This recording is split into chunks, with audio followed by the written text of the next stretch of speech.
और जूते की घंटी। एक छोटे से पहाड़ी गांव में एक नन्ही सी लड़की रहती थी।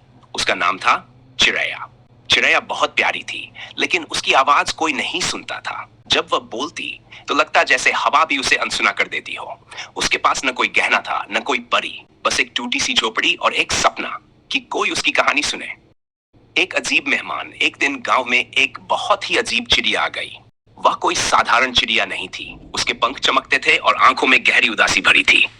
गांव वालों ने कहा, यह तो जादुई चिड़िया है। एक चालाक आदमी ने उसे दाने दिखाकर पैसा कमाया और एक शीशे के पिंजरे में बंद कर दिया। चिड़िया रोने लगी।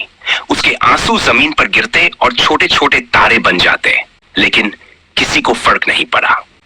चिड़ैया का दिल दूर से चिड़ैया ने उस चिड़िया की आवाज सुनी। उसे लगा जैसे कोई बिल्कुल उसके जैसा ही रो रहा हो। वह चुपके से पिंजरे के पास गई। तुम क्यों रो रही हो? चिड़िया बोली, क्योंकि सब मुझे देखते हैं लेकिन कोई अपनाता नहीं। चिड़ैया मुस्कुरा दी, ये तो मेरी कहानी है। जूते की घंटी। उसी रात एक मोटी सी सफेद बिल्ली आई, जिसके गले में एक छोटी सी घंटी बंधी थी। दिन बिल्ली बोली, जो दिल से रोता है उसे आजादी जरूर मिलती है। उसने अपनी पूंछ से पिंजरे का ताला खोल दिया। चिड़िया आजाद हो गई।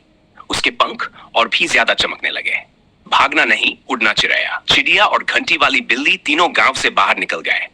गांव वाले दौड़े, लेकिन उन्हें सिर्फ हंसी और चमक दिखाई दी।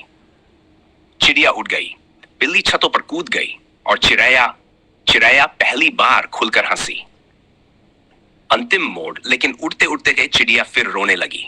चिड़ैया घबरा गई। अब क्या हुआ? सब कुछ मिल गया, पर किसी ने मेरी कहानी पर लाइक और सब्सक्राइब नहीं किया।